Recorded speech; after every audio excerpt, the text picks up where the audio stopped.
The Jewish Channel's Week in Review. Obama and Netanyahu meet again. What's different this time? And what's different as Fiddler on the Roof goes for another run? It's the Jewish news that's changing your world right now in this episode of the Week in Review. Hello and welcome to the Jewish Channel's Week in Review. I'm Stephen I. Weiss. The administrations of President Barack Obama and Israeli Prime Minister Benjamin Netanyahu have found their happy medium, in which neither one gets much of what it wants from the other, but doesn't get much blowback either. The Monday meeting between Netanyahu and Obama at the Oval Office was described by many as among the most cordial of their administrations. Of course, it comes too late for either to override the other on two key goals. Netanyahu has found he can't do anything to halt the progress on the Iran nuclear deal that he's so strongly opposed to, and Obama no longer can get much done on Israeli-Palestinian peace, with just over a year left in his presidency. This led to a public about-face from Netanyahu, who was elected in part on his promise that there will not be a Palestinian state while he is prime minister. While not overriding that, he did look the president in the eye while promising a broader vision and hope for peace. I want to make it clear that we have not given up our hope for peace. We'll never give up our hope for peace. And I remain committed to a vision of peace, of two states for two peoples, a demilitarized Palestinian state that recognizes the Jewish state. Of course, there is no contradiction between Netanyahu saying several months ago that there won't be a Palestinian state while he's prime minister, and saying this week that he's committed to a vision of one. The real question of coordination between Israel and the United States at this point is on the issue of military aid. Reports suggest that Israel is seeking a 66% bump in military aid with the renewal of its deal that is set to expire in 2018 from $3 billion a year to $5 billion. But when it comes to the future of Israel and Palestine, the role of Christian Zionists is much watched. For former Republican Congresswoman Michelle Bachmann, who received some consideration in running for her party's nomination for president in 2012, that mix led to her call for bringing great masses of Jews and others into the kingdom of Jesus Christ in a recent radio interview.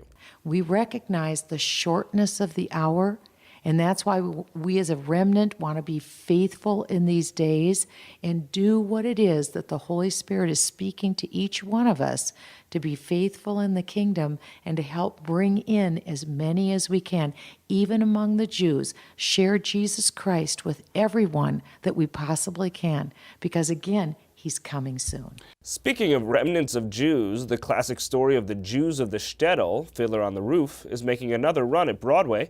Meredith Gansman has that story in a segment from our theater show, Row J. How do we connect our traditions in an ever-changing world? After 50 years, one musical story of Tevye the milkman and his family in Fiddler on the Roof continues to ask that question. At the helm of the new Broadway revival of Fiddler on the Roof is the Tony Award-winning director Bartlett Sher. In approaching this musical, an adaptation of Shalom Aleicham's stories about Russian shtetl-dwelling Jews, Sher connects with his own heritage. I'm in a little bit of a conversation with my own father, which probably a lot of people are. My father happened to be born in a shtetl in Lithuania.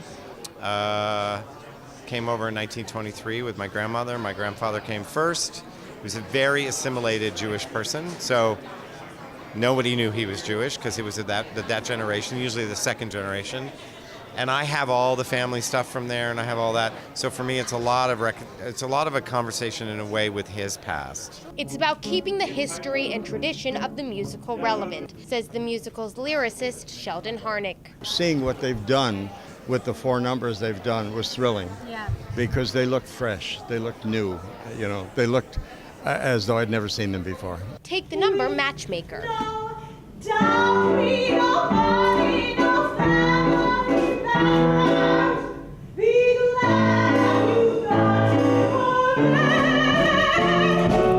The serious tone of the number, Harnick says, is unlike that of performances he has seen before, and reflects the gravity of the idea of arranged marriages for Tevye's daughters, who are no longer willing to accept their fate in this system. Alexandra Silber plays Seidel. I think that change is a universal thing that happens all the time. Cultural change and cultural shifts are something that are not new, and they're not things that we're not talking about now, whether we're talking about Williamsburg or whether we're talking about Iran. But this is not Silber's first foray in Fiddler on the Roof.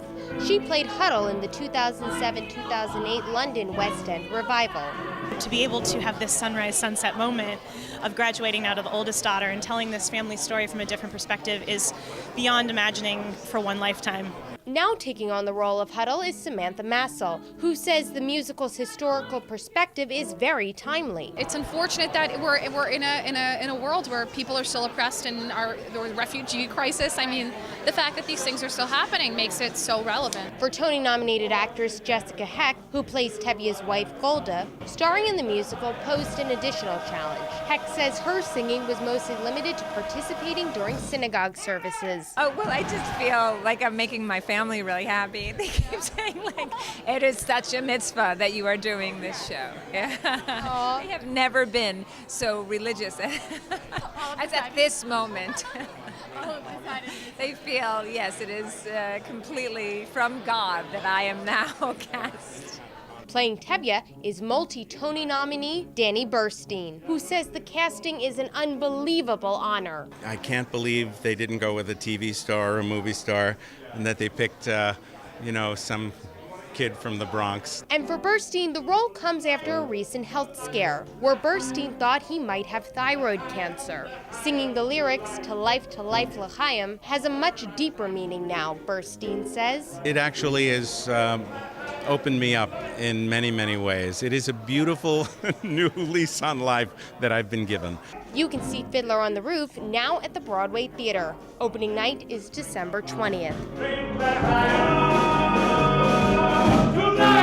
Thank you, Meredith. Finally, this week on Up Close, being locked up through no fault of one's own is unfair and unfortunate, whether in a prison built of bricks or in a prison of one's mind. Autism is a disease we hear a lot about today amid increasing discovery of methods and technologies that can help those affected to communicate and thrive. But our conversation about autism should look deeply into our past. Journalist Steve Silberman discusses autism's history as a guide to its future in Neurotribes, the legacy of autism, and the future of neurodiversity. And then, if our society has often failed those with autism by not providing enough opportunity, tens of thousands of Americans today have been failed by having their opportunity ended, as they've been falsely imprisoned for someone else's crimes. New York Post reporter Ruvain Fenton discusses his book, Stolen Years, Stories of the Wrongfully Imprisoned. Here are some of the highlights of my interview with Steve Silberman. When you look at conspiracy theories, I always feel like there's this grain of reality in them that you can find of what people are really getting at. And with autism, we saw this real push to find a cause of autism. And what seems to be driving all of that is this idea that autism is new, right? That underlying this all is that people believe it came from somewhere, it's now on the scene, and it is true that we have this new word, relatively new word for it. But you suggest that really not much has changed to actually make us have autism. Basically, autism is a word that was coined in the early 1940s for a condition that has been here for a very long time. And autistic people have been part of the human community forever, probably. There are excellent descriptions of autism from institutions in Britain in the 19th century by a guy named John Langdon Down. And they're perfect descriptions of autism as we know it now. A wide range of abilities and disabilities, kids who appear to lose their skills dramatically in childhood. However, one of the things that Andrew Wakefield, the doctor who became famous for promoting the idea that vaccines cause autism, said was that appearance of loss of skills in early childhood was a new thing caused by the MMR vaccine. That's obviously terrifying to parents. What was the thought that preceded early 20th century, 19th century, and beforehand? Well, there was this very, very broad and fuzzy category that they generally called feeble-mindedness, and there were lots of terrible names applied to people who were considered feeble-minded, clinical names used by doctors like moron and imbecile. And so in the 18th and 19th century, people with feeble-mindedness were basically put in institutions and mental asylums.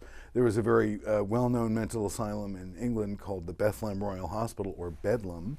And these were generally terrible places. The patients were mistreated.